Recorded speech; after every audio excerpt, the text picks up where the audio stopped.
Okay, last class में हम पढ़ रहे थे about prism. We have seen that कि प्रिज्म के केस में जैसे इस तरह से ये प्रिज्म है, फाइनाइट एंगल का प्रिज्म है ये, दिस एंगल इज ए। यहाँ पर जैसे जैसे आप एंगल ऑफ इंसिडेंस को ग्रेजुअली इंक्रीज करते जाओगे, आप आई की वैल्यू को ग्रेजुअली इंक्रीज करते जाओ, we have seen that deviation versus angle of incidence में ग्राफ ऐसा कुछ बना था। ये ग्राफ सिमेट्रिकल नहीं था। आपको मिनिमम डेविएशन के अलावा अगर कोई भी पर्टिकुलर डेविएशन लेते हो तो उस पर्टिकुलर डेविएशन के लिए आपको आई की दो वैल्यूज मिलती हैं, जिनमें से एक रिप्रेजेंट करेगा इंसिडेंस और दूसरा क्या रिप्रेजेंट करेगा, एग्जिट एंगल इमर्जेंस। और जिस वक्त डेविएशन मिनिमम है उस वक्त इधर आई और इधर ई की वैल्यूज आपस में इक्वल होंगी। ठीक है, और क्या रिलेशन आया था प्रिज्म के रिफ्रैक्टिव इंडेक्स और मिनिमम डेविएशन के बीच? It was sine of A plus delta minimum by 2 upon sine of A by 2। ये फॉर्मूला आप सिर्फ यूज करोगे व्हेन यू आर श्योर कि प्रिज्म में से जो लाइट पास हो रही है उसका डेविएशन मिनिमम है। ठीक है, देन वी हैव सीन कि अगर प्रिज्म थिन है, if it is a thin prism के केस में deviation we will always write as mu minus 1 times A. ये हम डेविएशन यूज करेंगे अगर ये थिन प्रिज्म है तो, क्योंकि थिन प्रिज्म के लिए ना बहुत ज्यादा फर्क नहीं पड़ता, ये आई को बदलने से डेल्टा में बहुत ज्यादा चेंज आता नहीं है। सो जैसे ही आपने क्वेश्चन पढ़ा कि इट्स अ थिन प्रिज्म का मतलब है ये जो एंगल है ये 4-5 डिग्री 6 डिग्री इस रेंज में कुछ होगा। सो मैं आपसे कहूंगा थिन प्रिज्म है, डेविएशन बताओ कितना है, यू विल सिंपली से it is mu minus 1 times A irrespective of the angle of incidence. Okay, उसके बाद फिर हमने टोटल इंटरनल रिफ्लेक्शन के बारे में देखा। जब भी लाइट रे, म्यूट करके रखो बेटे साउंड अपनी, जब भी लाइट रे डेंसर मीडियम से रेयर मीडियम की ओर जा रही है आपको चेक करना पड़ेगा this concept of total internal reflection. ठीक है, ये क्वेश्चन करते हैं, it is a mix of prism and total internal reflection. इस तरह से हमारे पास ये एक प्रिज्म है लाइक दिस, मतलब ये प्रिज्म बेसिकली बेटे ऐसा था, लेट्स से ऊपर का आपने हिस्सा थोड़ा सा रिमूव कर दिया हुआ है। ठीक है, ये स्ट्रेट ऐसे स्ट्रेट है, थोड़ा सा टिल्ट हो गया है, इट वाज स्ट्रेट। इस तरह से ये ऐसे जाके ऊपर मिलेंगे तो पूरा प्रिज्म बनेगा ना। ठीक है, मैं आपको इस तरह का कोई क्वेश्चन दे सकता हूं, मैं आपसे कहूं इस तरह से एक प्रिज्म है, राइट एंगल्ड प्रिज्म है, इस प्रिज्म का मैंने इतना हिस्सा रिमूव कर दिया, ये ऊपर का ये हिस्सा।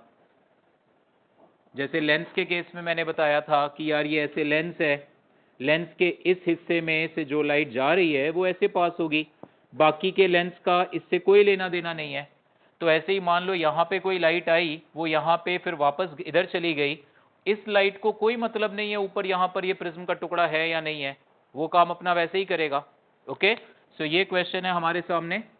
इस क्वेश्चन में एंगल्स ये मेंशन्ड है, दिस एंगल इज 90 डिग्री, ये वाला एंगल है लेट अस से 75 degree, this angle is 135 degree.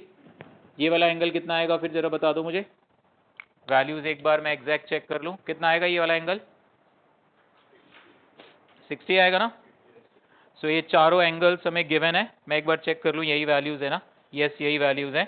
This angle is 60 degree. ठीक है, ये प्रिज्म है, this is A B C D, previous year के क्वेश्चन में है ये क्वेश्चन। नाउ लाइट रे ने यहां पे स्ट्राइक किया at an angle of incidence of 60 degree, ये ऐसे लाइट आई 60 डिग्री पर। ठीक है, हमें बताना है ये लाइट का टोटल डेविएशन कितना होगा, और इस प्रिज्म का हमें रिफ्रैक्टिव इंडेक्स गिवन है, the refractive index of this prism is equal to √3। ये डेटा हमें गिवन है, तो हमें ये बताना है कि ये लाइट का टोटल डेविएशन कितना होगा। डायग्राम बनाओ ये।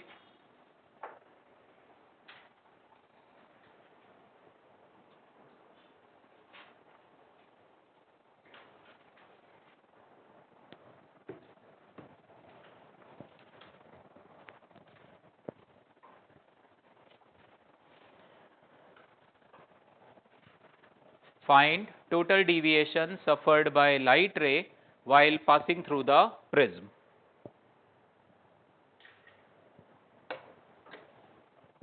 Total deviation suffered by light ray while passing through the prism.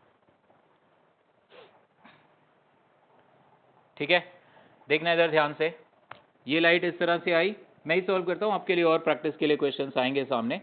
पहले ये लाइट जा रही है रेयरर से डेंसर, तो यहाँ पे ना एकदम स्ट्रेट अवे आप प्रिज्म के जो फॉर्मूले अप्लाई करना शुरू मत कर देना। सी क्वेश्चन पढ़ते हो आपको आइडिया लगता है, क्वेश्चन में आपने देखा इस तरह का प्रिज्म है, ये एंगल है, यहाँ पे लाइट ऐसे आ रही है, यहाँ से ऐसे जा रही है, आपको उस क्वेश्चन में सिचुएशन बिल्कुल वैसी ही दिख रही है जैसी आपने थ्योरी में पढ़ी थी। देन यू थिंक कि यार मैं कोई डायरेक्ट फॉर्मूला लगा लूं, या मैं ही आपसे डायरेक्ट कह दूं यार मिनिमम डिविएशन का केस है, तो आप वो मिनिमम डिविएशन वाला जो फॉर्मूला अभी मैंने लिखा था अप्लाई करो। नहीं समझ में आ रही चीज, you are not able to relate with the direct theory जो हमने क्लास में पढ़ी है, बेसिक फंडामेंटल्स तो अप्लाई करो। लाइट कहां से कहां जा रही है, रेयरर से डेंसर, स्नेल्स लॉ तो वैलिड है। सो पहले स्नेल्स लॉ लगाया हमने पहली सरफेस पे, 1 into sine 60 degree is equal to mu into sine of R, यहां से साइन ऑफ आर की वैल्यू आ जाएगी हाफ, आर की वैल्यू आ जाएगी 30 डिग्री। ठीक है, ये नॉर्मल था, यानी नॉर्मल से 30 डिग्री पर ये लाइट ऐसे जाएगी। तो गौर करना जरा, ये वाला एंगल 30 डिग्री है, एंड गौर से देखना ये जो ऊपर वाली एज BC है ये भी हॉरिजॉन्टल से 30 डिग्री पर है। सो ये ऊपर वाली एज BC भी हॉरिजॉन्टल, ये 60 है ना बेटा, ये 30, और ये वाली लाइट रे भी इस नॉर्मल से 30 डिग्री पर है। तो बेसिकली ये जो लाइट रे अंदर इस प्रिज्म के ट्रेवल करेगी वो इस BC फेस के पैरेलल ट्रेवल करेगी, है ना। तो ये लाइट रे यहाँ पर इस BC फेस के पैरेलल ट्रेवल करते हुए यहाँ पे स्ट्राइक करेगी, लेट अस से दिस पॉइंट इज P। अब गौर से सुनना मेरी बात, अब यहां पर हमने ये ऐसे नॉर्मल ड्रॉ किया, अब लाइट रे जा रही है डेंसर से रेयरर। ये question is a mix of prism theory and, आप कहोगे सर प्रिज्म थ्योरी, प्रिज्म वाला तो कोई फॉर्मूला लग नहीं रहा। ठीक है, मतलब बेसिक वही है, प्रिज्म में भी होता क्या है, पहले सरफेस पे रिफ्रैक्शन, दूसरे सरफेस पे रिफ्रैक्शन, और थोड़ा बहुत एंगल्स के बीच का रिलेशन। प्रिज्म में भी तो यही था ले देके, यहां भी हम वही कर रहे हैं। अब ये लाइट कहां से कहां जाना चाहती है, डेंसर मीडियम से रेयरर, तो we check for critical angle.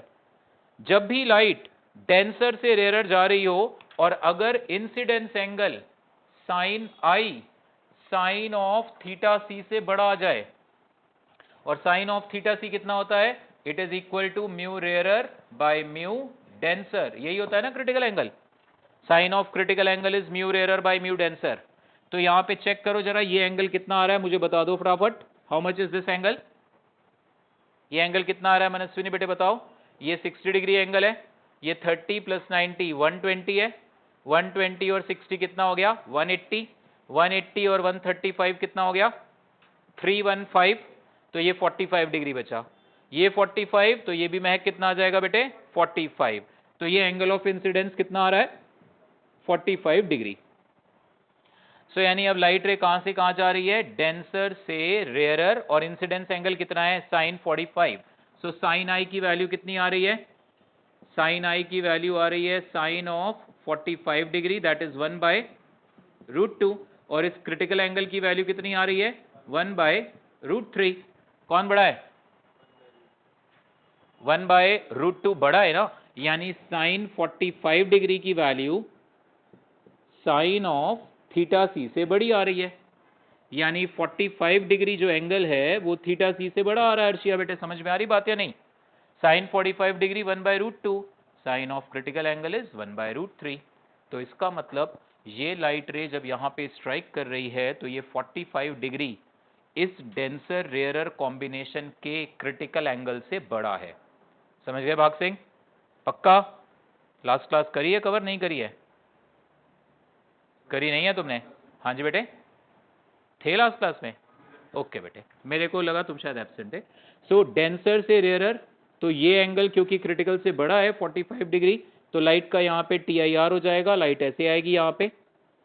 अच्छा यहाँ पे जब लाइट आई, ये एंगल 45 डिग्री है, तो ये वाला एंगल भी 45 डिग्री होगा, ये 75 और 45 हो जाएंगे 120, ये 60 आएगा, तो ये एंगल ऑफ इंसिडेंस कितना आएगा 30।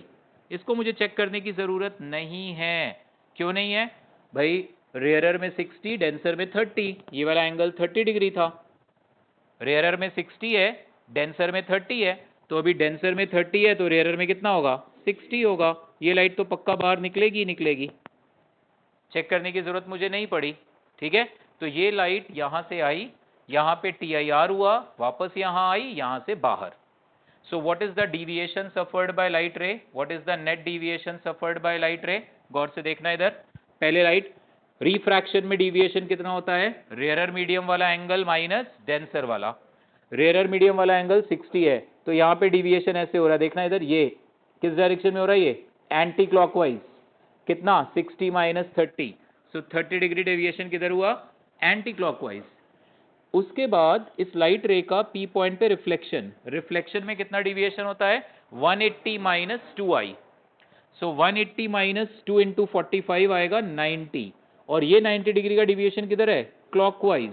तो क्लॉकवाइज है तो मैं निगेटिव ले रहा हूं, क्योंकि इस एंटी क्लॉकवाइज को मैंने पॉजिटिव लिया है। उसके बाद ये वाला डिविएशन भी कितना है? 60 माइनस 30, और ये भी है क्लॉकवाइज, तो इसको भी ले लिया मैंने माइनस 30, तो डिविएशन कितना आ गया? 90 डिग्री क्लॉकवाइज। वो माइनस मैंने क्लॉकवाइज को माइनस ले लिया था, इसलिए आंसर इज 90 डिग्री क्लॉकवाइज। मतलब फाइनल इमर्जेंट रे ओरिजिनल रे के परपेंडिकुलर निकल रही है। बेसिकली इस क्वेश्चन में क्या हो रहा है, यहां पर जो डिविएशन है और यहां पर जो डिविएशन है एक दूसरे को कैंसिल आउट कर दे रहे हैं। समझ में आ रही बात? यहां पे डिविएशन हुआ था 30 डिग्री एंटी क्लॉकवाइज, यहां पे हुआ 30 डिग्री क्लॉकवाइज, तो ये दोनों डिविएशन एक दूसरे को कैंसिल कर रहे हैं, नेट डिविएशन इस जगह से आ रहा है हमारे पास। ओके अरमान, नोट कर लो इसको।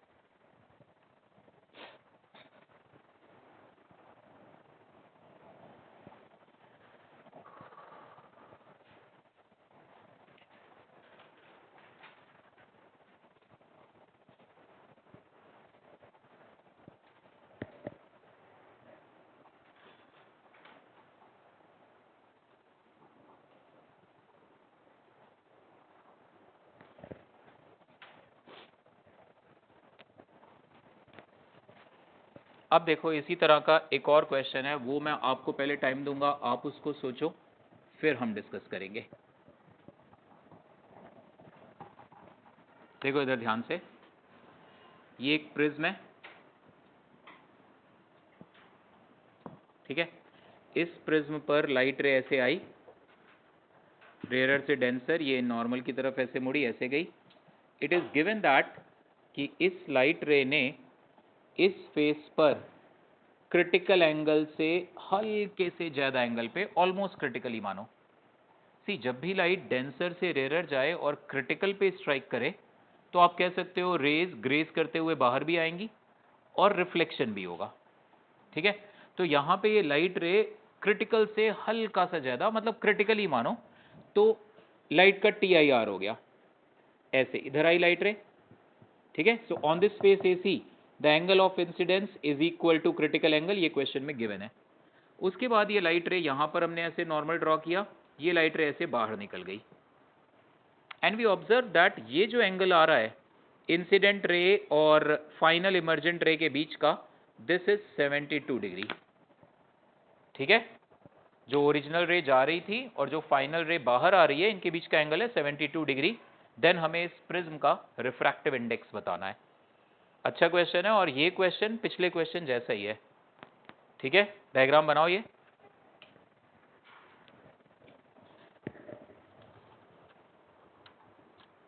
प्रिज्म का एंगल वगैरह हमें इस क्वेश्चन में कुछ भी नहीं गिवन है, आई थिंक उसकी जरूरत भी नहीं पड़ेगी हमें। क्वेश्चन ऐसे है, the path of a light रे passing through a, sorry equilateral prism है, so it's an equilateral prism, angle given as 60 degree is shown, the ray strikes at AC at critical angle, find refractive index। question लिख लो।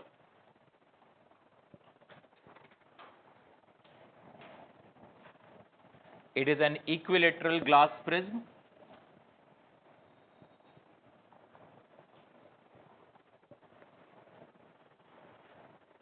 it is an equilateral glass prism, the path of the light ray is as shown, path of the light ray is as shown,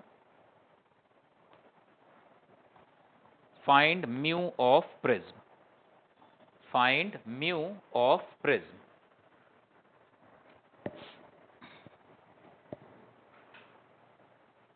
करो आप लोग try एक बारी।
बेटे बातें नहीं, थोड़ा दिमाग लगाओ, यही चीज़ है जो आप लोगों को सीखनी है। क्वेश्चन दिया गया, हर एंगल से उसको समझने की कोशिश करो, ठीक है।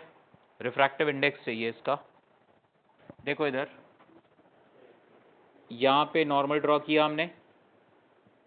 Let's say this is the angle of incidence I and this is angle of refraction R। यहाँ जगह नहीं, मैंने ऊपर दिखा दिया, दिस इज R। यस बेटा ना, सुनो ध्यान से। पहले मुझे सबसे पहले आप I की वैल्यू ढूंढ के दिखाओ। जब आप इस प्रिज्म का रिफ्रैक्टिव इंडेक्स ढूंढने की कोशिश करोगे तो उस रास्ते पे आपको I की वैल्यू पहले चाहिए होगी। I की वैल्यू क्या ढूंढी अरमान? नहीं, उसके बिना होगा ही नहीं। सुनो मैं बताता हूं, देखो मान लो ये लाइट रे I पे आई और ये R पे गई, तो सबसे पहले अब देखो ये डायग्राम बिल्कुल प्रिज्म की स्टैंडर्ड थ्योरी जैसा है। So I can say R1 plus R2 is equal to A, है ना, ये रिलेशन है ना, R1 plus R2 is equal to A। So I can write R plus theta C is equal to 60 degree, पहला रिलेशन। I can also apply Snell's law, 1 into sin I is equal to mu times sin R. I can also say that sin of theta C is mu rarer by mu denser. Rare medium air है, denser medium का refractive index mu हमें ढूंढना है। Now यहाँ पे TIR हुआ तो ये वाला एंगल कितना आएगा? Theta C। अब गौर से सुनना मेरी बात, जरा सब लोग इधर गौर से ध्यान दो। ये लाइट रे ऐसे जा रही थी, ये वाला एंगल प्लस ये वाला एंगल इसके बराबर था, बिल्कुल सिमेट्रिकली ये वाला एंगल प्लस ये वाला एंगल इसके बराबर होगा। आप देखो ना, जैसे ये लाइट रे ऐसे जा रही है यहाँ पे ऐसे, तो this angle plus this angle equal to 60 है।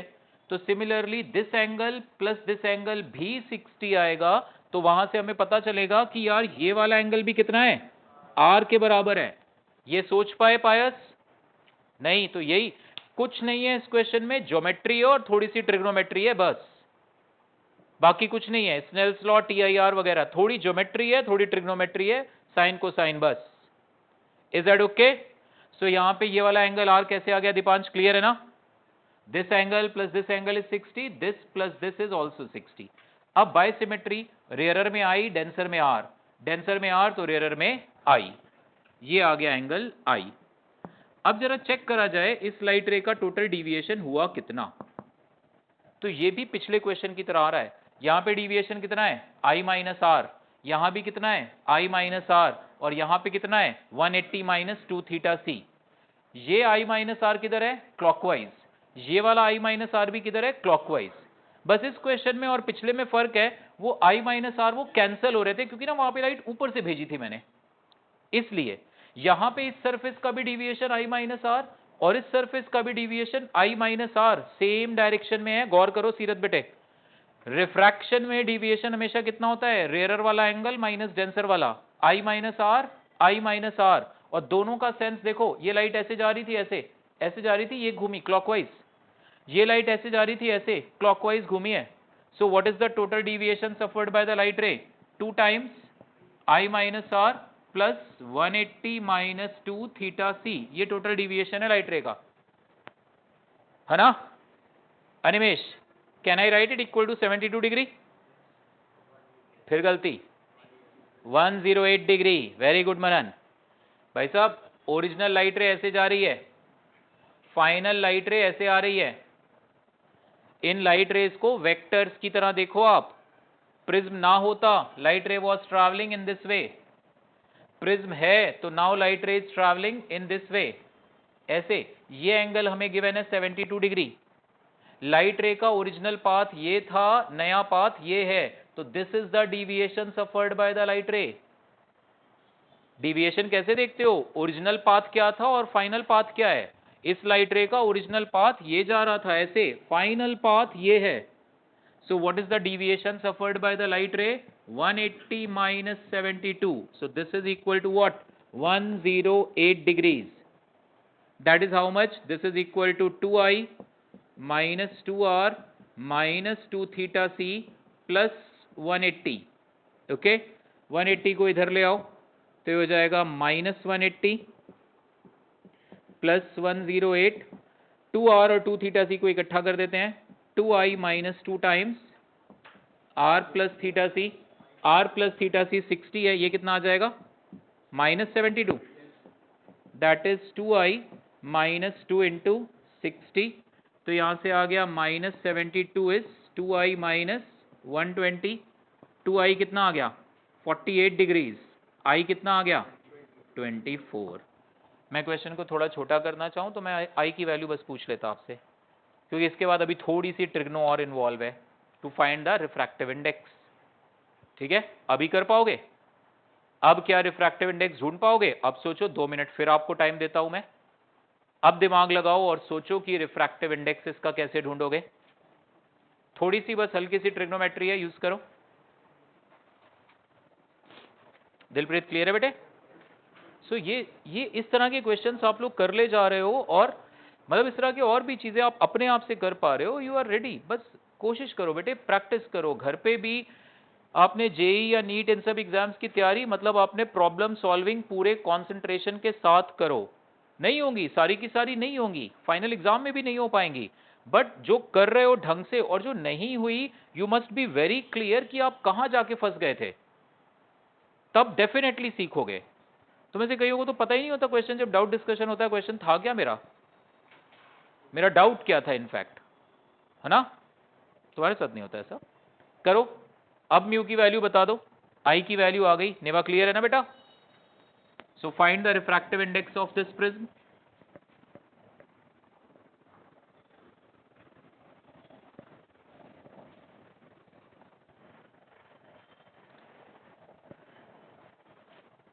ज्योमेट्रिकल ऑप्टिक्स में अभी हमारे पास थोड़ी चीजें, डिस्पर्जन रह गया है, सिंपल माइक्रोस्कोप, कंपाउंड माइक्रोस्कोप रहता है, इट विल बी ओवर, इस वीक में खत्म हो जाएगा ये chapter. Then we start with wave optics. Okay,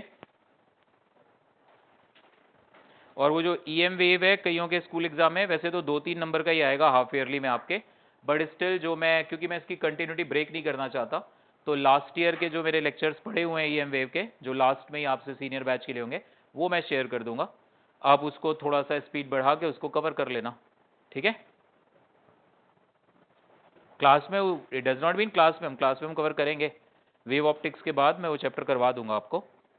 सो देखो इधर ध्यान से, sine I is mu sine R, ये तो हमें पता है साइन 24 डिग्री, साइन 24 डिग्री की वैल्यू क्वेश्चन में गिवन है 0.407, ठीक है, बट हम ऐसे भी 0.407 है वैसे, ठीक है।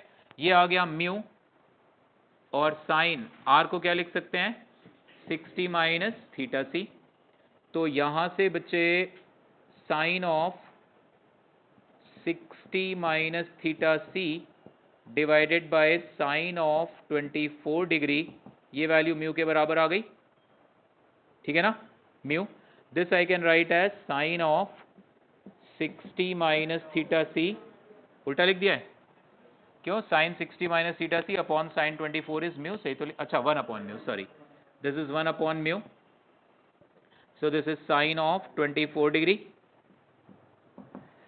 1 अपॉन म्यू, म्यू को मैं लिख सकता हूँ 1 upon sine theta C, so this is equal to what, sine of theta C आ गया यहाँ से, ठीक है, ऐसे लिख सकते हैं ना?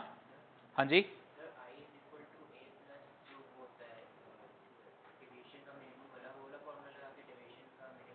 डेविएशन ये कहाँ गिवन है कि मिनिमम है बेटा? इस केस में ऐसा कुछ नहीं गिवन कि डेविएशन मिनिमम है, नहीं नहीं नहीं, मिनिमम डेविएशन वाली जो कंडीशन है वो इस क्वेश्चन में हम यूज नहीं करेंगे, ठीक है।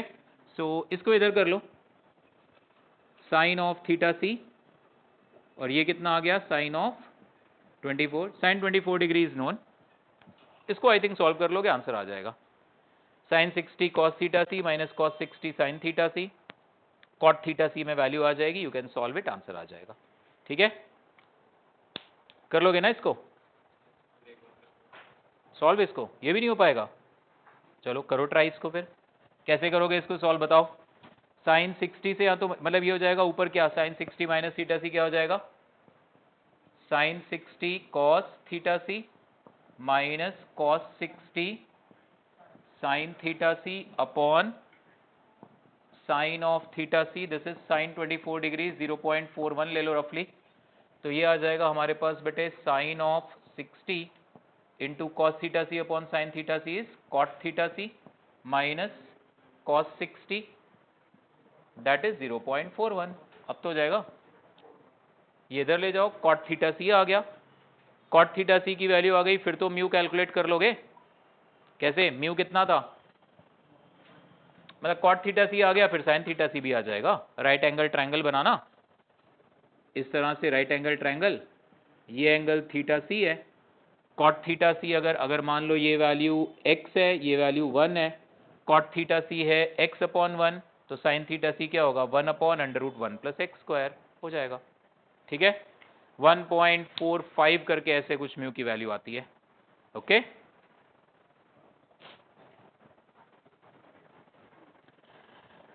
नाउ तो प्रिज्म के इस तरह के कुछ क्वेश्चंस एक्सरसाइज 2 में, ऐसे नहीं, इससे तो काफी आसान, वो एक्सरसाइज 2 के कुछ क्वेश्चंस आप ट्राई करना एक बारी। मुकुल करे बेटे एक्सरसाइज 2 के क्वेश्चंस? ठीक है बेटे, हम डाउट डिस्कस करेंगे आज। Right, next heading, focal length of a convex lens bye displacement method. Focal length, ये स्कूल में आपके बोर्ड एग्जाम में आई थिंक प्रैक्टिकल भी है ये, focal length of a convex lens bye displacement method.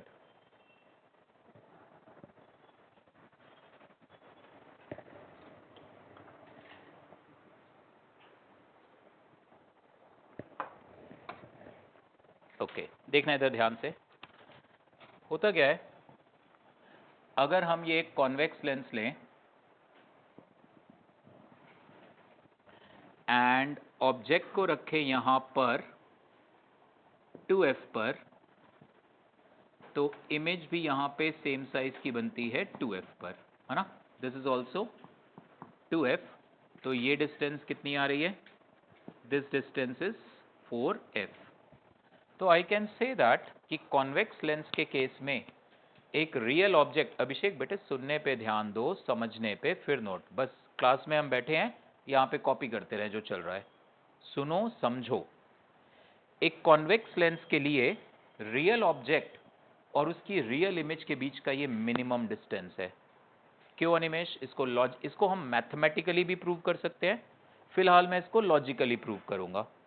ठीक है, अगर मैं इस ऑब्जेक्ट को हल्का सा आगे लाऊंगा टुवर्ड्स f, इस ऑब्जेक्ट को मैं हल्का सा आगे लेके आऊंगा, मान लो मैं इस ऑब्जेक्ट को 1 सेंटीमीटर आगे लाया, इमेज कितना पीछे जाएगी, 1 सेंटीमीटर से कम या ज्यादा? ज्यादा, क्योंकि जितनी देर में इस ऑब्जेक्ट ने फोकस तक आना है उतनी देर में ये इमेज इन्फिनिटी तक चली जाएगी।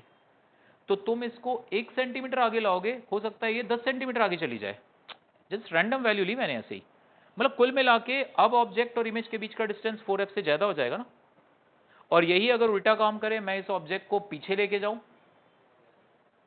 ऑब्जेक्ट को तुम पीछे लेके जाओगे, इमेज थोड़ा सा आगे आएगी बस। ऑब्जेक्ट को तुम मान लो 25 सेंटीमीटर पीछे ले गए, इमेज हो सकता है थोड़ा सा ही आगे आए, है ना, क्योंकि ऑब्जेक्ट ने जब तक वहां इन्फिनिटी पे जाना है तब तक बस इसने यहां आना है। तो उस केस में भी ऑब्जेक्ट और इमेज के बीच का डिस्टेंस बढ़ जाएगा कि नहीं, हाँ या ना। तो लॉजिकली आप कह सकते हो कि एक कॉन्वेक्स लेंस के लिए ऑब्जेक्ट, रियल ऑब्जेक्ट और रियल इमेज के बीच का मिनिमम डिस्टेंस कितना है, 4f। इससे हमेशा ज्यादा ही होगा, real object and it's real image. Right this point, diagram बना लो ये। इसको एक काम करना, मैं आपको होमवर्क दे रहा हूं, इसको मैथमेटिकली प्रूव करके दिखाना जरा। मैथमेटिकली ट्राई करोगे ना, तो जैसे वो नहीं बनती क्वाड्रेटिक इक्वेशन, क्वाड्रेटिक इक्वेशन क्यों कहते हैं, रूट्स रियल है तो डिस्क्रिमिनेंट कहते हैं ग्रेटर देन और इक्वल टू 0, ऐसा कुछ कंडीशन आपके सामने आएगा। ट्राई करके देखना, सोचना थोड़ा सा, ठीक है।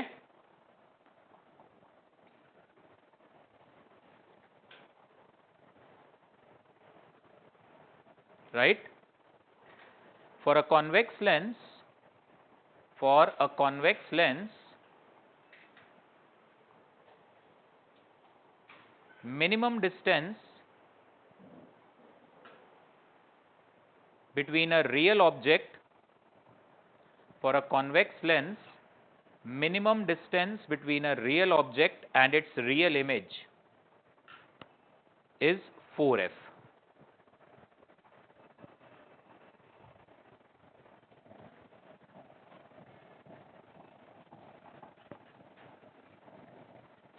ठीक है, तो अब देखना इधर, अगर हमने एक कॉन्वेक्स लेंस लिया, लेट्स से इसकी फोकल लेंथ मैंने ऐसे रैंडमली कुछ भी वैल्यू ले ली 25 सेंटीमीटर, ठीक, कॉन्वेक्स लेंस की फोकल लेंथ मैंने 25 ले ली है, ठीक है। रैंडमली जरा ऑब्जेक्ट की डिस्टेंस कुछ भी ले लो आप, 1/v माइनस 1/u की वैल्यू चलो 40 ले लेते हैं, 1/f की वैल्यू 25 आएगी। मान लो ऑब्जेक्ट इधर है तो ऑब्जेक्ट का डिस्टेंस निगेटिव लूंगा मैं। फोकल लेंथ क्योंकि कॉन्वेक्स लेंस है, फोकल लेंथ प्लस आती है हमेशा, कॉनकेव मिरर की माइनस, सो ये आएगा 1/v is 1/25 minus minus plus, उधर जाके माइनस, ये वैल्यू कितनी आएगी 40 और 25 का एलसीएम 100, 100 तो नहीं, इट इज 200 ले लो, सो ये कितना आ गया 8 माइनस 5, प्रॉपर वैल्यू नहीं आई बट चलो कोई बात नहीं चलेगा, कुछ प्रॉपर वैल्यू यहाँ पे 40 की जगह कुछ और 50 कर देते हैं, 50 करेंगे फिर तो 2f ही आ जाएगा, कोई और वैल्यू जिससे हमारे पास ये प्रॉपर आंसर आ जाए। 75 ले लें, 75 ले लोगे तो 75 एलसीएम आएगा 3175, चलो इसी को रहने दो कोई बात नहीं। v कितना आ गया 200/3, that is how much 66.67 centimetre आएगा। सो ये ऑब्जेक्ट कहाँ पे रखा हुआ था 40 पर, this is object distance 40, image distance कितनी आई 66.67, ये इमेज बनी इसकी, ठीक है। ऑब्जेक्ट और इमेज के बीच का डिस्टेंस है वो कितना है 40 और 66, 106 आ रहा है, इसके 4 टाइम से ज्यादा है ना, रियल ऑब्जेक्ट और रियल इमेज का डिस्टेंस 4f से बड़ा आ रहा है। अब अगर तुम इस लेंस को आगे चलाना शुरू कर दो, आगे चलाना शुरू कर दो, क्या ऐसा पॉसिबल है कि एक बार फिर से लेंस की एक ऐसी जगह आए जहां पे इस ऑब्जेक्ट की इसी जगह पर इमेज बने, is it possible?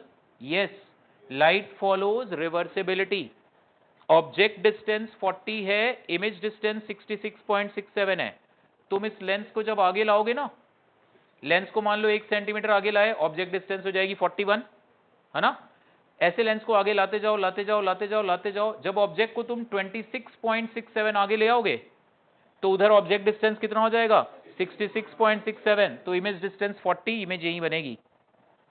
Remember, object distance and image distance can be interchanged, object 100 पे है, इमेज 200 पे है, तो ऑब्जेक्ट अगर 200 पे रखोगे तो इमेज 100 पे बनेगी, लाइट फॉलोज रिवर्सिबिलिटी। तो मैं बस ये कहना चाहता हूं इस एग्जांपल से कि अगर एक ऑब्जेक्ट और स्क्रीन, यहां पे स्क्रीन पे इमेज बनाएंगे, real image we can always take it on screen, तो अगर आप ऑब्जेक्ट और स्क्रीन के बीच का डिस्टेंस 4f से ज्यादा रखोगे तो लेंस की 2 पोजीशंस के लिए आपको ऑब्जेक्ट की इमेज स्क्रीन पर मिलेगी। तो हम ये जो पढ़ने जा रहे हैं focal length of a convex lens bye displacement method, इसका बेसिक कंसेप्ट यही है। इसमें हम क्या करते हैं, इस मेथड में हम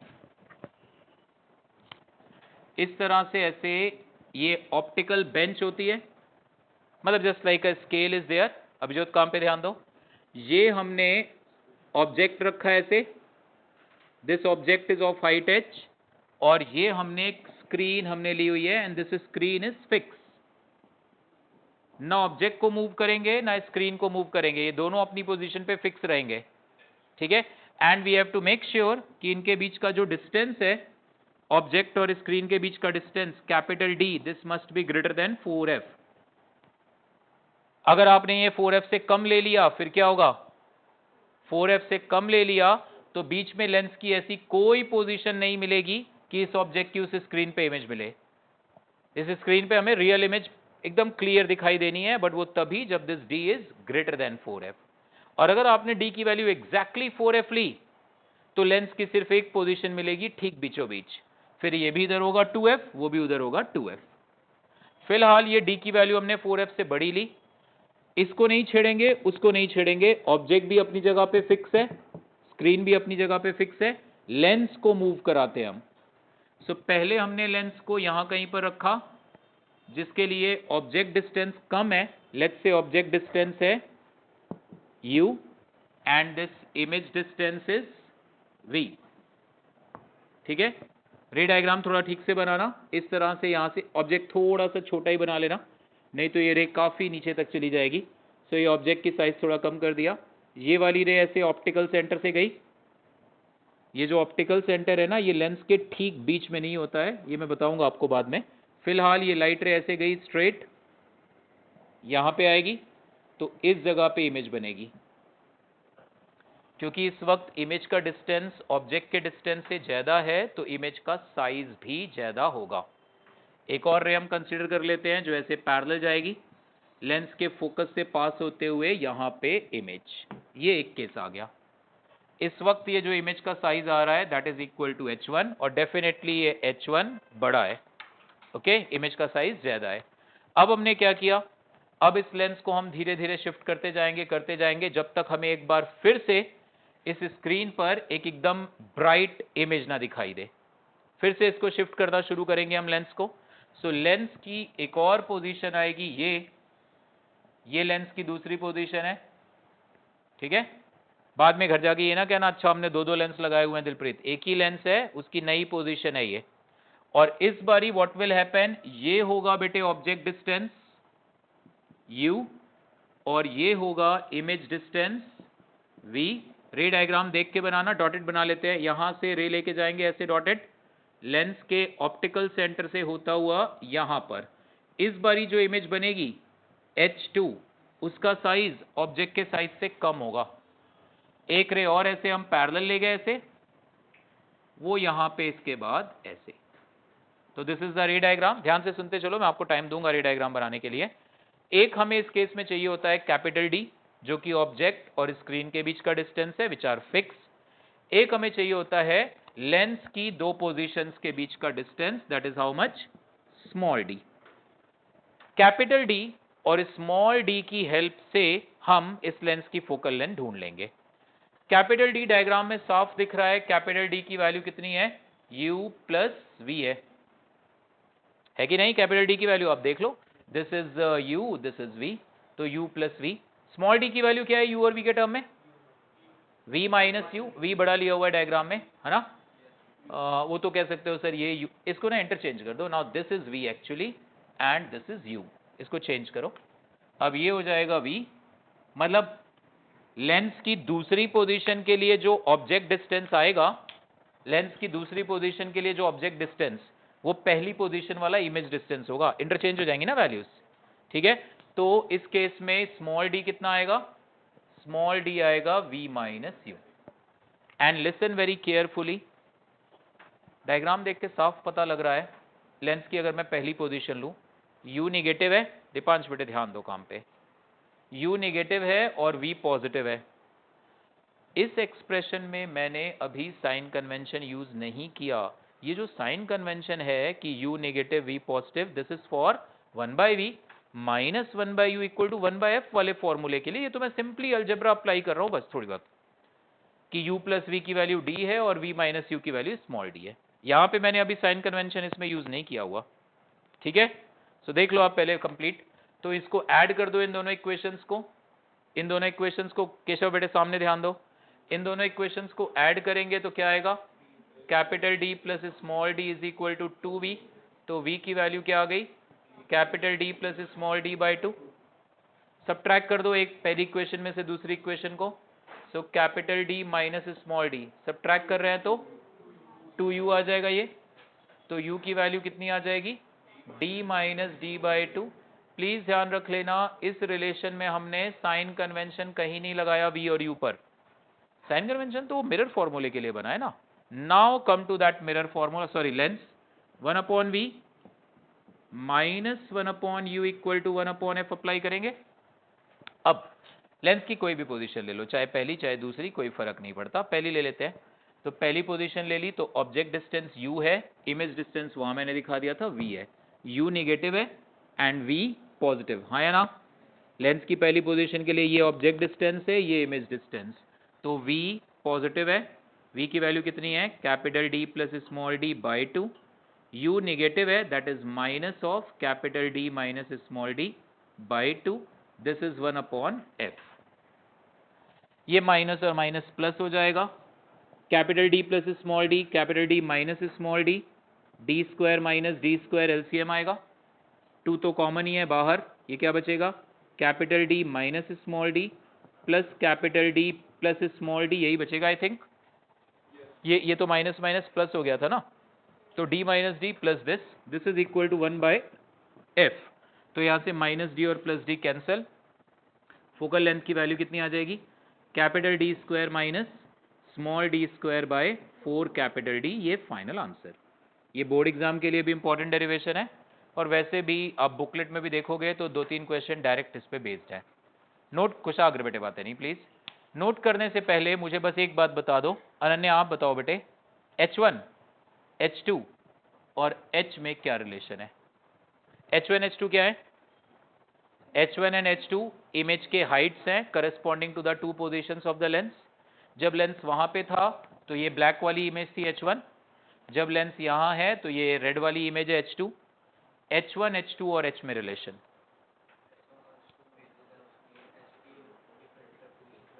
हाँ वो तो है रिलेशन इनमें, H1 H2 और H में relation. H is equal to under root of H1 H2 आएगा। वो जो ऑब्जेक्ट का साइज है, देखो मेरी बात सुनो, बड़ा लॉजिकल सी बात है। ऑब्जेक्ट डिस्टेंस अगर 20 है तो इमेज डिस्टेंस 60 है मान लो। अगर ऑब्जेक्ट डिस्टेंस 20 है, ये सब देखो मैथमेटिकली भी हो जाएगा, बट फिजिक्स में आप जब इस तरह से लॉजिकली भी चीजें ध्यान रखते हो तो प्रॉब्लम सॉल्विंग आपकी कैपेसिटी बढ़ती है। ऑब्जेक्ट डिस्टेंस 20, इमेज डिस्टेंस 60, यानी इमेज का डिस्टेंस 3 गुना तो इमेज का साइज भी 3 गुना, ये तो पता ही है। तो ये 20, ये 60। मान लो ऑब्जेक्ट की हाइट थी 5 सेंटीमीटर, तो इमेज की हाइट कितनी होगी 15। इमेज का डिस्टेंस 3 गुना ना, तो इमेज का साइज क्या होगा 3 गुना बड़ा 15। दूसरी बारी ऑब्जेक्ट डिस्टेंस होगा 60, इमेज डिस्टेंस होगा 20, रिवर्स हो जाएगा। ऑब्जेक्ट डिस्टेंस 60, इमेज डिस्टेंस 20, तो अब इमेज का डिस्टेंस 1/3 तो इमेज का साइज भी 1/3। ऑब्जेक्ट का साइज 5 ही है, इमेज अब बनेगी 5/3 की।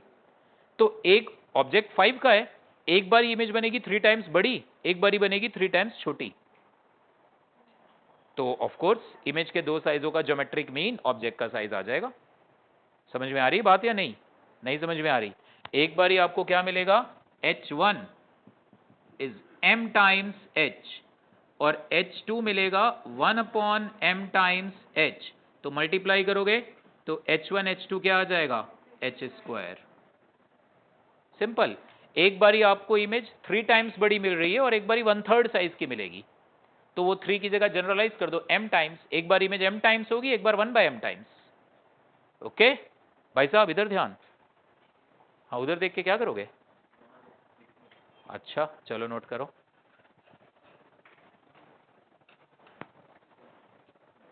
यथार्थ क्यों गायब हो गया आज? वो तो आस पड़ोस ही कहीं रहता है। 38 यथार्थ हो ऑनलाइन नहीं हो?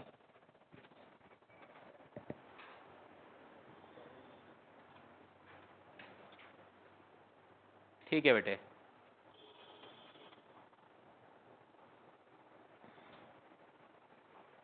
नोट करो बेटे इसको जल्दी। बस दिमाग में आप जस्ट जैसे डेरिवेशन है बेसिक उसका आइडिया रखा करो। u प्लस वी डी आ रहा था, v minus u small d आ रहा था। u और v थे, उनका सम कैपिटल डी है, उनका डिफरेंस लेंस की दो पोजीशन के बीच का डिफरेंस है।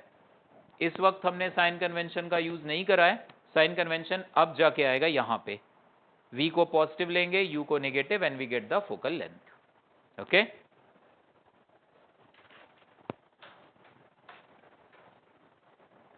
नोट करो जल्दी बेटे, हो गया?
एरोस बनाया करो बेटे, ये रे डायग्राम में एरो दिखाया करो, रे इंसिडेंट और रिफ्रैक्टेड, जैसे मैंने एरो बनाया ये, यहाँ पर भी दिस एरो, वो डॉटेड वाला चलो छोड़ देना कोई बात नहीं, दिस एरो।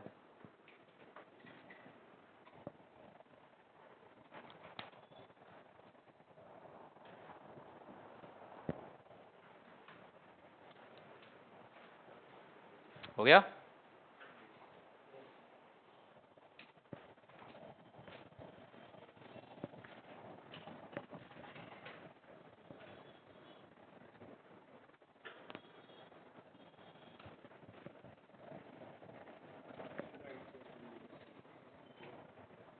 नोट करो बेटे जल्दी।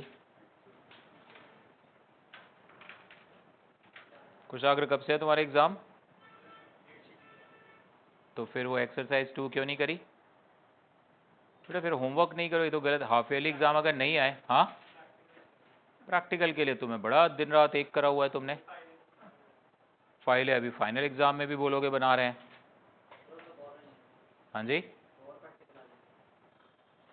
तो और प्रैक्टिकल तक तो टाइम तो तुम लोग इतना मांग लेते हो जैसे कि उस टाइम पे पूरी पूरी प्रैक्टिकल फाइल एकदम नए सिरे से बना रहे हो। इधर ध्यान दो बेटे। राइट नाउ डिस्पर्जन,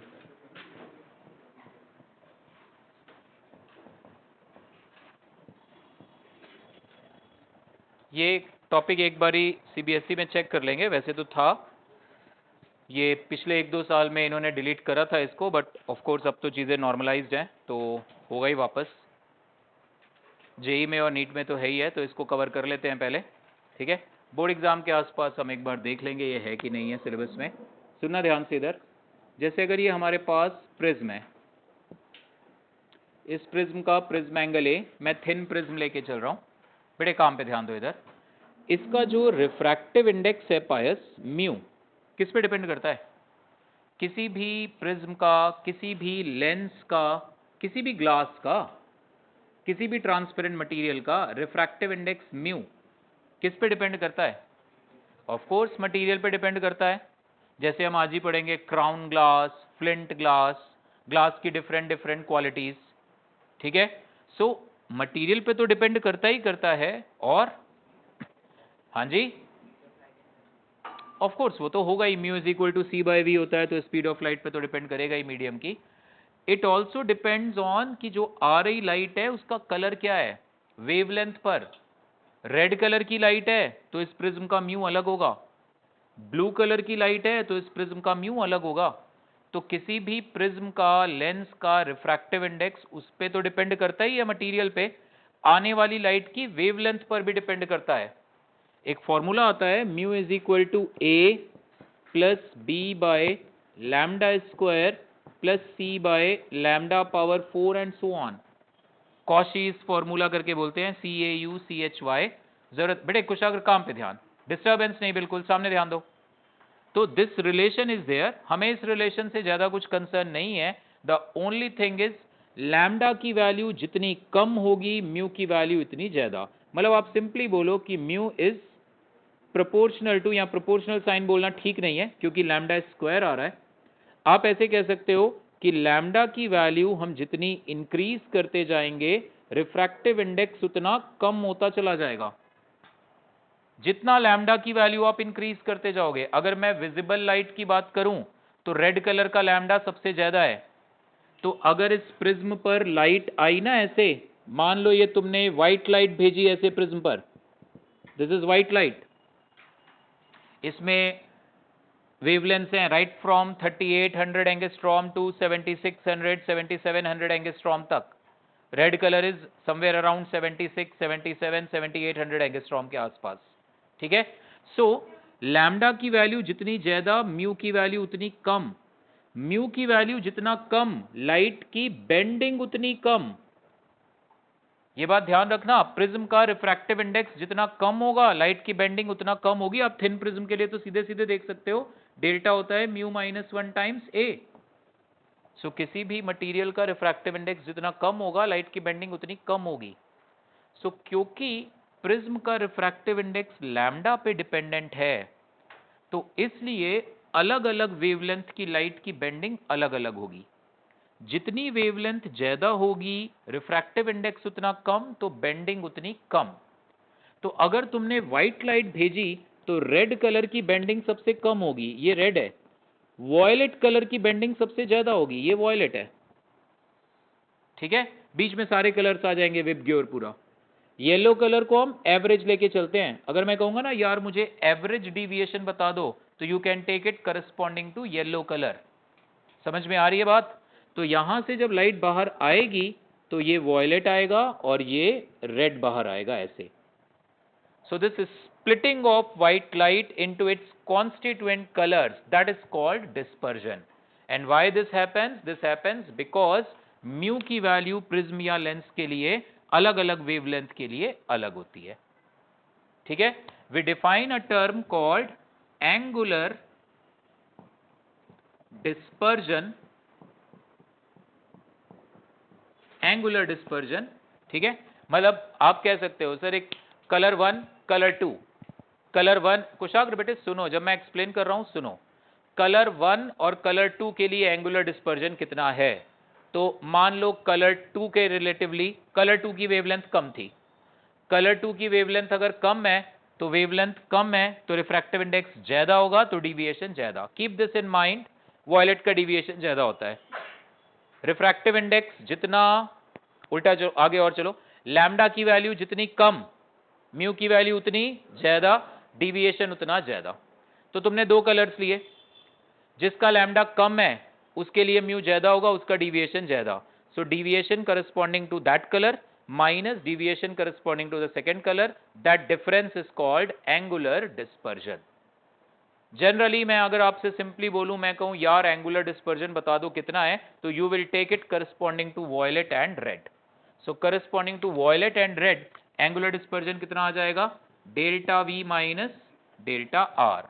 मतलब ये व्हाइट लाइट ओरिजिनली ऐसे जा रही थी, ये व्हाइट लाइट मतलब ओरिजिनली सारे कलर्स कोई भी हो, वॉयलेट रेड येलो एनीथिंग, सब इधर जा रहे थे। अब ये वॉयलेट कलर का डिविएशन हो गया, दैट इज डेल्टा वी। ये रेड कलर का डिविएशन हो गया, that is lambda R, sorry delta R. So delta we minus delta R. अगर मैं मान के चलूं ये थिन प्रिज्म है, तो डेल्टा वी को क्या लिखेंगे हम? Mu we minus 1 times A. Delta R को क्या लिखेंगे? Mu R minus 1 times A. इसको सिंप्लीफाई करोगे, this is mu we minus mu are times A. This is angular dispersion. अगर वो स्पेसिफाई करेगा कि मुझे कलर 1 और कलर 2 के लिए चाहिए, तो म्यू 1 माइनस म्यू 2 कर देना। Nothing specified, by default we assume it for violet and red, extreme colours है क्योंकि। एंड अगर मैं आपसे कहूंगा यार मुझे एवरेज डिविएशन बता दो कितना है, what is the mean deviation, वो आप delta V plus delta R by 2 भी कर सकते हो, ये भी चलेगा, वॉयलेट और रेड का एवरेज। या फिर approximately this is also equal to the deviation corresponding to the yellow colour. So आपसे अगर पूछा जाए what is the average deviation, तो या तो ये कर दो या फिर येलो के करस्पॉन्डिंग।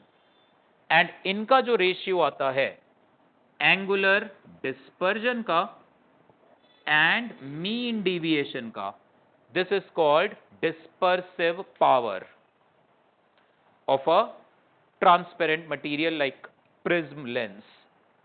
ठीक है, dispersive power omega is defined as the ratio of angular dispersion is to mean deviation. तीन चीजें हैं, angular dispersion, angular dispersion is simply the difference in the deviation. ठीक है, लविश सामने ध्यान दो, mean deviation corresponding to yellow, and then dispersive power is this. Note करो ये सारी चीजें। This omega is called dispersive power.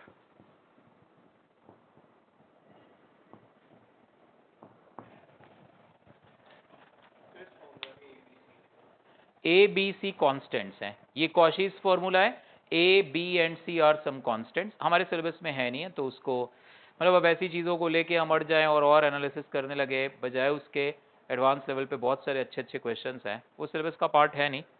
ए लिख लेना, A B and C are constants.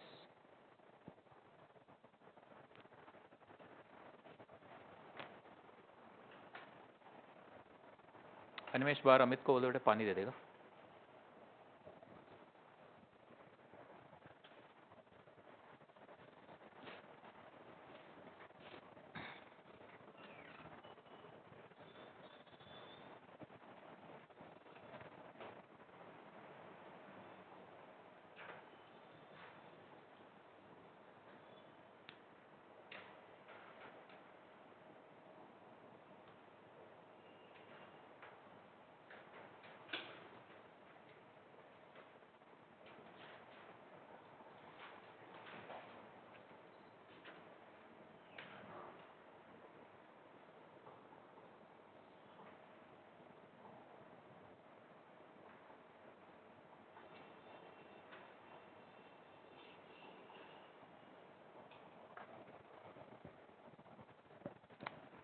This dotted line is corresponding to yellow color.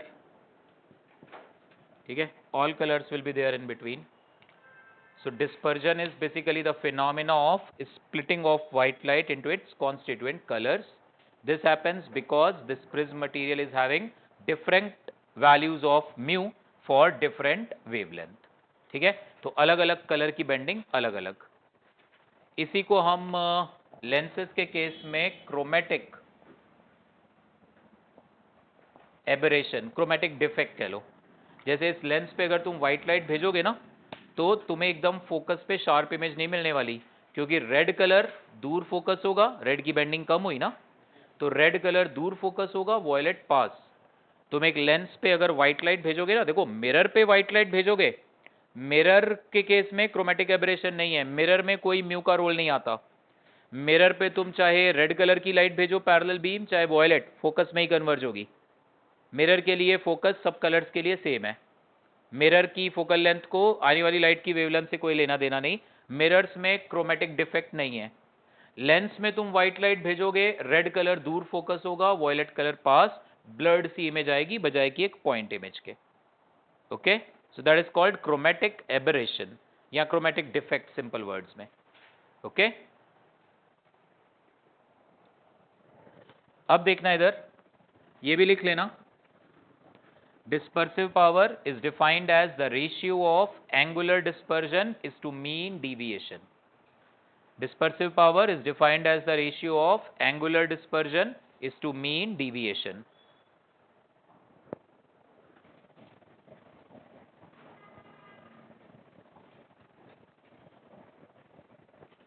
देखो इधर जरा omega की वैल्यू चेक करो तो. This omega delta we minus delta are की वैल्यू ये आ रही है, that is mu we minus mu are times A, और डेल्टा वाई कितना आएगा, mu Y minus 1 times A. A cancel, ये प्रिज्म एंगल था यहाँ पे, वो ए बी सी वाले कांस्टेंट मत उठा लेना यहाँ पे.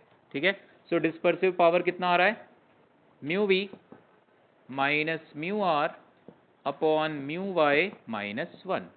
अब मेरी बात गौर से सुनो, सीधा सीधा क्वेश्चन मैंने दिया वॉयलेट के लिए. अच्छा, आप ये भी कर सकते हो, वॉयलेट कलर के करस्पॉन्डिंग जो म्यू है उसको आप mu V plus mu R by 2 भी लिख सकते हो.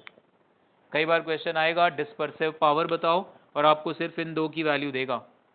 सो यू कैन टेक इट कि ये जो म्यू वाई है it is mu V plus mu R by 2. ठीक है, डायरेक्ट म्यू वाई गिवन है, you can use that. Okay, अभी सुनना ध्यान से. समटाइम्स आपको ऐसे भी क्वेश्चंस हो सकता है आ जाए, आपको mu as a function of lambda दे दे, कुछ भी रिलेशन दे दे, just to check your concept. वैसे म्यू और लैम्डा में वही रिलेशन होता है, A plus B by lambda square plus C by lambda power 4 वाला. Just to check your concept of this dispersion, मैं आपको mu as a function of lambda दे दूं, मैं आपसे कहूं डिस्पर्सिव पावर बताओ, बोलो अरमान क्या करोगे? अगर तो मैं तुम्हें direct mu v mu r mu i की वैल्यू दूं और पूछूं डिस्पर्सिव पावर, तो ये रहा, इट इज यहां ये दे दूं delta we delta R delta, कुछ भी. ठीक है, आपको वही समटाइम्स आपको फाइनल आंसर याद रह जाता है, आप ये भूल जाते हो. ठीक है, ऐसे तो छोटी सी चीज है. अगर मैं ऐसे क्वेश्चन दूं, मैं तुमसे कहूं यार mu as a function of lambda given है, डिस्पर्सिव पावर बताओ. Okay, dispersive power I need corresponding to mu की कुछ भी वैल्यू दे देंगे. So what you do is, इसको डिफरेंशिएट करोगे, D by D lambda of mu, ये वैल्यू ढूंढोगे जो भी आएगी. भाई तुम्हें mu as a function of lambda तो डिफरेंशिएट तो कर लोगे. ठीक है, तो यहां से तुम डी म्यू की वैल्यू ढूंढोगे, and then dispersive power can also be written as mu we minus mu r की जगह डी म्यू, और म्यू वाई की जगह म्यू माइनस 1, ऐसे भी. ठीक है, सो इस तरह से कोई क्वेश्चन आया, आप ये रिलेशन यूज करके भी dispersive power, D mu is basically mu V, क्योंकि आप वैसे भी चेक करोगे ना म्यू वी और म्यू आर में डिफरेंस बड़ा कम होता है. आई में म्यू वी की वैल्यू है 1.55, म्यू आर की वैल्यू है 1.53, 0.02 का डिफरेंस मामूली सा. सो डिस्पर्सिव पावर हम इस तरह से भी कैलकुलेट कर सकते हैं. ओके, इसको भी नोट कर लो, d mu upon mu minus 1.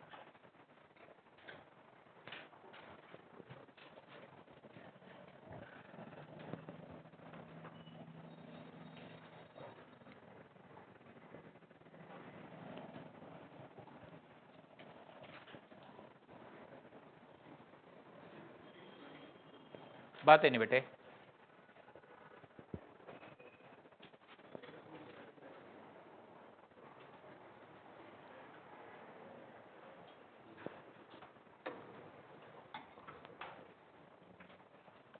Right now heading, बस 2 चीजें रह गई, उसके बाद फिर डाउट डिस्कस करते हैं एक्सरसाइज 2 के। और जिनके स्कूल एग्जाम नहीं है आप प्लीज वो क्वेश्चंस जो भी प्रैक्टिस वाला काम है वो करते रहो। Right, combination of 2 prism, heading लिखो, combination of 2 prism so that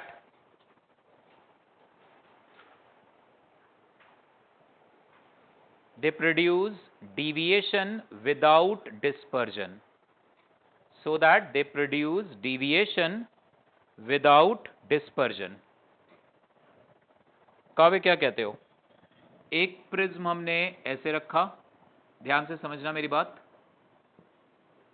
ये प्रिज्म बना हुआ है क्राउन ग्लास का, ठीक है, बात है नहीं, ध्यान से सुनो बेटे। इसका प्रिज्म एंगल है A और इसकी डिस्पर्सिव पावर है ओमेगा। यहां पे डायग्राम मत बनाना अभी, यहां पे मैं ऐसे लाइट भेजूंगा, ये लाइट ऐसे जाएगी, वॉयलेट इधर, रेड इधर, यहां पे वॉयलेट बाहर आएगा, यहां पे रेड बाहर आएगा, दिस इज रेड, पूरा VIBGYOR पूरा आएगा, पूरे आपको 7 कलर्स डिफरेंट मिलेंगे। स्क्रीन लगा लो, वहां पे आपको ऑल 7 कलर्स दिखेंगे, ठीक है। मैं चाहता हूं व्हाइट लाइट भेजूं, व्हाइट लाइट ही बाहर आए, तुम इसके आगे एक और प्रिज्म ऐसे ही लगा दोगे जैसे ये रखा था, तो वो भी डिस्पर्जन देगा, दोनों के डिस्पर्जन ऐड। तो आप दूसरा प्रिज्म, ये आप 10th क्लास में भी देखते हो आई थिंक, दूसरा प्रिज्म आप रिवर्स करके ऐसे लगाओ। लेट्स से ये दूसरा प्रिज्म किसी और मटेरियल का बना है, दैट इज फ्लिंट ग्लास, ये 2 स्टैंडर्ड ग्लास के नाम है, crown flint, and flint glass is more powerful than crown glass, keep this in mind. दोनों में कौन पावरफुल ज्यादा है? फ्लिंट। मतलब अगर रेड कलर के लिए मैं बोलूं इसका म्यू और इसका म्यू, तो फ्लिंट वाले का ज्यादा होगा म्यू, ठीक है। सो इसका मैं प्रिज्म एंगल A डैश, इसका डिस्पर्सिव पावर ओमेगा डैश, इसके रिफ्रैक्टिव इंडाइसिस को मैं म्यू डैश से रिप्रेजेंट करूंगा और इसे म्यू से। अब मुझे कैसे भी करके, देखो ओमेगा और ओमेगा डैश फिक्स है, वो मैं नहीं बदल सकता, वो मटेरियल की प्रॉपर्टी है, I can not change it. मुझे इन दोनों के प्रिज्म एंगल में कुछ ऐसा रिलेशन सेट करना है, जैसे क्वेश्चन आएगा इसका एंगल 4 डिग्री है, बताओ इसका एंगल क्या रखें ताकि नेट डिस्पर्जन 0, मतलब व्हाइट लाइट है तो इधर से व्हाइट लाइट ही बाहर आए, ठीक है। हम चाहते हैं डिस्पर्जन ना हो, या उल्टा भी डिस्कस कर सकते हैं कि डिस्पर्जन हो डिविएशन ना हो, दोनों केसेस डिस्कस करेंगे। मतलब हम इन 2 प्रिज्म का कॉम्बिनेशन ऐसा बनाना चाहते हैं, और प्रिज्म कॉम्बिनेशन से हमें सीधे सीधे ना A और A डैश में रिलेशन चाहिए, omega you can not change, वो तो मटेरियल की प्रॉपर्टी है, ठीक है। सो हमें A और A डैश में रिलेशन चाहिए, और अभी हमने हेडिंग क्या लिखी है? They produce deviation without dispersion. सबसे पहली हेडिंग हुई, डिविएशन हो जाए, डिस्पर्जन ना हो। डिस्पर्जन नहीं होने का मतलब है कलर कैसा बाहर आना चाहिए? व्हाइट ही। तो इसके लिए क्या होगा, पहले प्रिज्म ने वॉयलेट कलर का डिविएशन इधर किया, रेड का इधर किया, this is red, this is violet, मैं एक्सट्रीम ही ले रहा हूं, येलो बीच में दिखाना है दिखा सकते हैं हम। दूसरा प्रिज्म उल्टे डायरेक्शन में डिविएशन देगा ऐसे, इट इज नॉट नेसेसरी कि यहां से डिविएशन होने के बाद ये दोनों कलर्स यहां मिले, डायग्राम को सिंपल रखने के लिए मैंने मीट करा दिया, नॉट नेसेसरी ऐसा, ठीक है। तो ये वॉयलेट, ये रेड, इसने डिविएशन इधर दिया था, इसने उल्टे सेंस में। नाउ वी वांट डिविएशन हो जाए बट डिस्पर्जन ना हो, तो इसका मतलब यहां से ये ओरिजिनल लाइट का पाथ था, ओरिजिनली लाइट ऐसे जा रही थी। नाउ लेट्स से यहां के बाद ये लाइट ऐसे निकल रही है, वॉयलेट भी इधर ही है, रेड भी इधर ही है, येलो भी इधर ही है, सब एक साथ निकले बाहर। तो डिविएशन तो हो गया, इनको आगे बढ़ाओगे, ओरिजिनल लाइट के पाथ से डिविएशन तो हो गया, बट सारे कलर्स एक साथ बाहर आए। सो ये है condition when there is no dispersion but deviation is there. आप कहो सर इज इट पॉसिबल कि ना डिविएशन हो ना डिस्पर्जन? That is possible. आप ए और ए डैश को भी बराबर कर दो, ओमेगा और ओमेगा डैश को भी, बेसिकली ग्लास स्लैब बना दो, फिर तो ग्लास स्लैब हो गई भाई। ए और ए डैश को बराबर करोगे तो ये दोनों फेसेस आपस में पैरेलल नहीं हो जाएंगे, फिर तो ग्लास स्लैब बन जाएगी।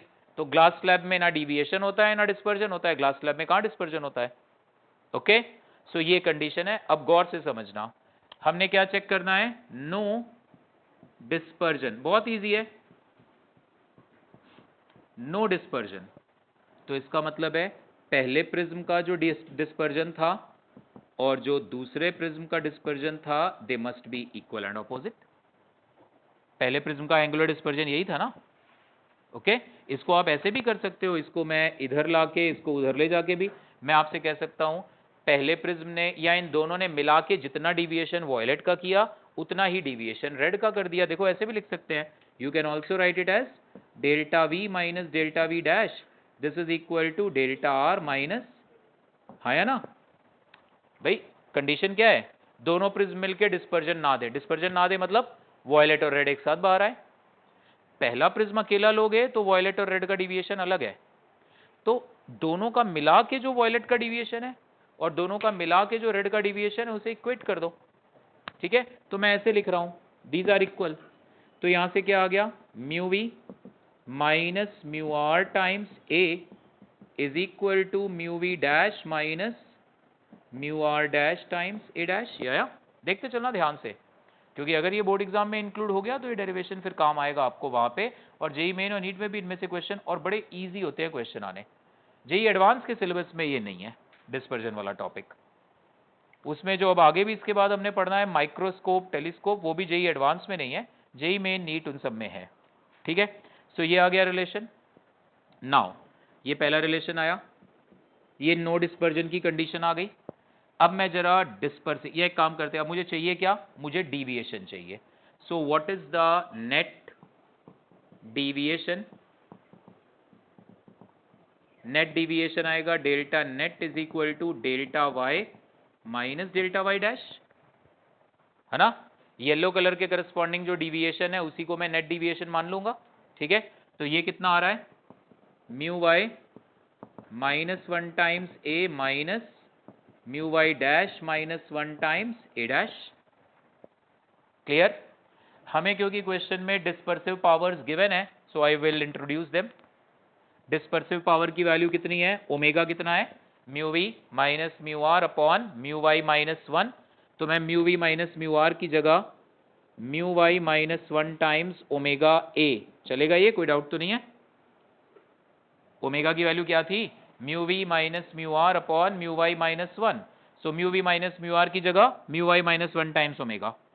यहां पे भी क्या आ जाएगा, mu Y dash minus 1 times omega dash A dash. Now इस कंडीशन को वहां पे सब्स्टिट्यूट कर दो, मुझे नेट डिविएशन मिल जाएगा। ठीक है, मैं क्या करूंगा यहां पे हमने mu Y minus 1 into A, तो mu Y dash minus 1 times A dash की जगह mu Y dash minus 1 times A dash. इसको आप एक दो बार देखोगे, बड़े आराम से सिस्टमैटिकली हैंडल होगा। ऐसे ही किताब ओपन करके देखोगे ना, बोरिंग सा इरिटेशन सा लगेगा। ये टॉपिक ऐसा ही है, थोड़ा सा आप ढंग से लॉजिकली समझो। डिस्पर्जन नहीं चाहिए था, नेट डिस्पर्जन को मैंने जीरो किया, दोनों के डिस्पर्जन को इक्वेट, नेट डिविएशन ढूंढ रहा हूं ओमेगा को इंट्रोड्यूस करके। सो यहां से mu Y dash minus 1 times A dash की वैल्यू क्या आ रही है, mu Y minus 1 times omega A by omega dash. ये mu Y dash minus 1 times A dash की वैल्यू वहां पे रख दो। So what you will get, mu Y minus 1 times A minus mu Y dash minus 1 times A dash की value mu Y minus 1 times omega A by omega dash. यहां से final answer आ जाएगा, net deviation is mu Y minus 1 times A into 1 minus omega by omega dash. ये answer है। ठीक है, एक मिनट सुनना, इन दोनों में this crown glass is more powerful. Crown glass, sorry flint, उल्टा बोल दिया मैंने, फ्लिंट ग्लास इज, या ऐसे कर सकते हो आप simply, omega dash is greater than omega, simple. Flint glass की डिस्पर्सिव पावर ज्यादा है, तो अगर ओमेगा डैश बड़ा है तो ये टर्म लेस देन 1 आएगा, यानी ये पॉजिटिव आएगा। नेट डिविएशन पॉजिटिव आने का क्या मतलब है? नेट डिविएशन पॉजिटिव आने का मतलब क्राउन ग्लास जिधर डिविएशन चाहता था, नेट डिविएशन उधर ही है, क्योंकि मैंने यहां पे डेल्टा वाई को पॉजिटिव लिया है। किसको पॉजिटिव लिया है मैंने? डेल्टा वाई को। डेल्टा वाई को पॉजिटिव और फाइनल आंसर भी पॉजिटिव, यानी net deviation is in the same sense as it was due to the crown glass. Net deviation यानी लाइट का इधर, मैंने डायग्राम में उल्टा दिखाया है, बस सॉल्विंग से पहले हमें नहीं पता था। यानी ओरिजिनल लाइट ये जा रही है तो फाइनल लाइट इधर कहीं जा रही होगी। नेट डिविएशन किधर होगा? उधर ही जिधर क्राउन ग्लास चाहता था, और क्राउन ग्लास चाहता था ना क्लॉकवाइज डिविएशन हो, फ्लिंट ग्लास चाहता था एंटी क्लॉकवाइज हो। मैंने क्राउन ग्लास के डिविएशन को पॉजिटिव लिया, फाइनल आंसर भी पॉजिटिव आ रहा है, hence net deviation is in the same sense as it was due to crown glass. Okay, हजम हो रही है सारी चीजें? या बस ओवर हो गया? ओवर हो गया तो थोड़ा स्टेमिना अपना बढ़ाना पड़ेगा बेटे, 12वीं में आ गए हो अब, 3rd 4th क्लास के बच्चे थोड़ा ना हो। बस सर आज बस इतना ही, नोट करो जल्दी इसको। अगली कंडीशन अगली क्लास में बता दूंगा मैं, यहाँ खत्म कर दें क्योंकि फिर कहानी सुनानी पड़ेगी, क्योंकि अगली क्लास में तो फिर से एकदम धुले धुले से आओगे, है ना? ऑल क्लियर, खत्म ही करो इसको, नोट करो बेटे जल्दी।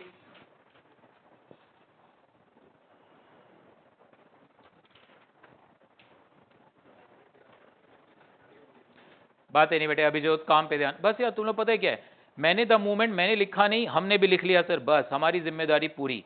दिमाग हम क्यों चलाएं? जब मैं समझा रहा हूं उस वक्त मेरी बात सुनो, फिर नोट करो इसको, ठीक है? निवा क्लियर है बेटे? ये जब तक आप 1-2 बारी खुद से लिख के प्रैक्टिस नहीं करोगे, हल्का सा कंफ्यूजन रहेगा। आइडियली अगर आप चाहते हो ये आपके दिमाग में रहे, आप लॉजिकली सोचो, अच्छा डिस्पर्जन नहीं है तो इन्हें इक्वेट करा, वी गेट सम कंडीशन, और इस कंडीशन की हेल्प से नेट डिविएशन ढूंढ लिया, बस इतनी सी बात है। अब इसका उल्टा करेंगे, अगला कॉम्बिनेशन आएगा कि डिविएशन 0 है, डिस्पर्जन कितना है, तो इसको 0 कर देंगे और इसकी वैल्यू ढूंढेंगे, इसके सब्ट्रैक्शन की। Okay, so that we will do.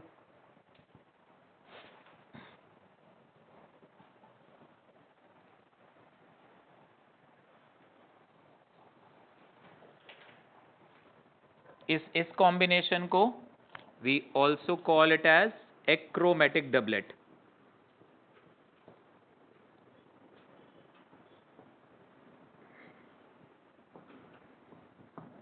Achromatic मतलब no dispersion.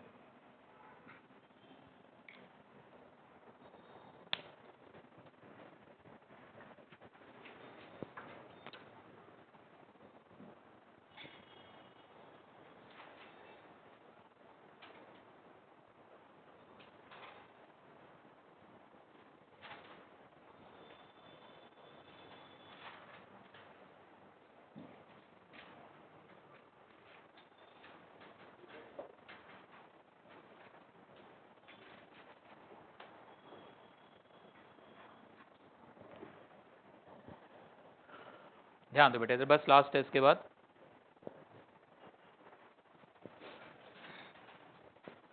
Right heading, dispersion without deviation. Dispersion without deviation.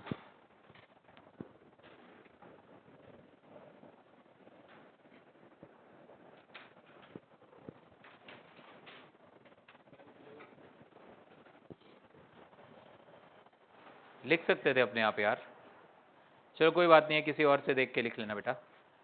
Now we want no deviation, यानी आप प्लीज इसको देखो एक बारी, इसको उसको छोड़ दो, अभी बाद में नोट कर लेना बेटे, कुछ आगे सामने ध्यान दो, ठीक है?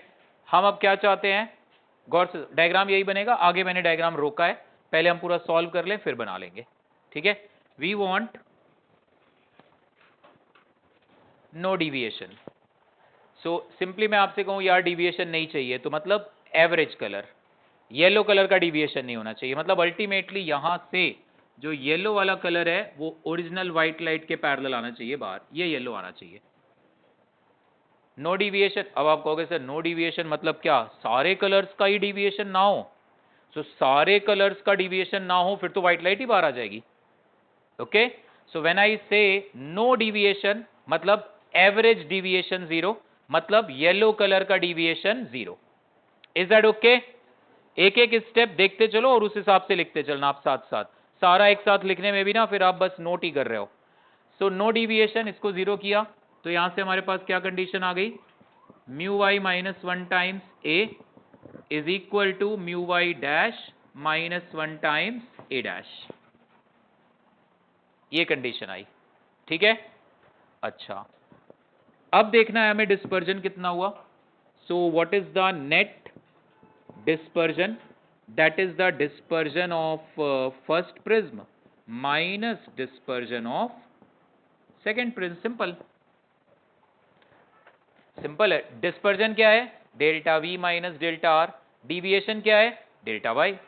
मैं कह रहा हूं डिविएशन नहीं चाहिए तो डेल्टा वाई दोनों का इक्वल कर दिया। डिस्पर्जन कितना हो रहा है, पहले का माइनस दूसरे का। और इस बारी गौर करना, मैंने पहले प्रिज्म के डिस्पर्जन को पॉजिटिव लिया है, तो अगर मेरा फाइनल आंसर पॉजिटिव आया तो dispersion is in the same sense as it was due to first prism, यानी वॉयलेट कलर नीचे आना चाहिए, क्योंकि पहला प्रिज्म चाहता था वॉयलेट नीचे हो, दूसरा चाहता था वॉयलेट ऊपर जाए। ठीक है, सो इसकी वैल्यू कितनी आएगी, delta we minus delta are की वैल्यू क्या है, mu we minus mu are times A minus mu V dash minus mu R dash times A dash. फिर से ओमेगा का कंसेप्ट उठा के लाओ, mu we minus mu R, दोनों केसेस में म्यू वाई हम फाइनल आंसर में रख रहे हैं क्योंकि वो एवरेज वैल्यू है। Mu Y average refractive index है। प्रणव, मैं सिंपली कहूं ना यार इस प्रिज्म का एवरेज रिफ्रैक्टिव इंडेक्स है 1.4, वो म्यू वाई है एक्चुअली। सो डिस्पर्सिव पावर का यूज करो, omega is mu we minus mu are upon mu Y minus 1, तो ये कितना आ जाएगा, mu Y minus 1 times omega A minus mu Y dash minus 1 times omega dash A dash. Now use that, mu Y dash minus 1 times A dash की जगह मैं ये लिख दूंगा, तो ये कितना आ जाएगा, mu Y minus 1 times omega A minus mu Y dash minus 1 times A dash की जगह ये, तो ये आ जाएगा mu Y minus 1 times omega dash into A. Is that okay? Omega dash को वहीं रहने दिया, mu Y dash minus 1 into A dash की जगह ये लिख दिया, तो यहां से बेटे क्या आ जाएगा, mu Y minus 1 times A into omega minus omega dash, ये आंसर आया। कौन बड़ा है ओमेगा और ओमेगा डैश में, ओमेगा डैश, यानी ये टर्म कैसा आ रहा है, नेगेटिव, यानी dispersion is in the same sense as it was due to the second prism, यानी यहां पे वॉयलेट कलर ऊपर और रेड कलर ऐसे, और येलो कलर का डायरेक्शन ओरिजिनल लाइट के डायरेक्शन के पैरेलल। सो हम कहेंगे यार ऑन एन एवरेज डिविएशन नहीं हुआ, बट हाँ वॉयलेट और रेड तो डिफरेंट दिखेंगे।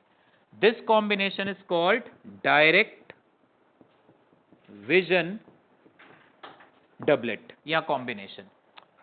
डिविएशन नहीं हुआ ना एवरेज कलर का, सो डायरेक्ट विजन, वो डिस्पर्जन नहीं हुआ तो एक्रोमेटिक डबलेट। ठीक है, ये प्रैक्टिस अब वही है, आज के आज नहीं करोगे एक बार ढंग से तो थोड़ा कंफ्यूजन है, थोड़ा ज्यादा कुछ है नहीं। डिस्पर्जन डिविएशन, एक बारी एक जीरो है दूसरा ढूंढा, दूसरी बारी दूसरा जीरो है पहला ढूंढा। ओके, उस रिजल्ट में भी म्यू वाई माइनस 1 इंटू ए बाहर ही था ना, अंदर क्या आ रहा था, 1 minus omega by omega dash,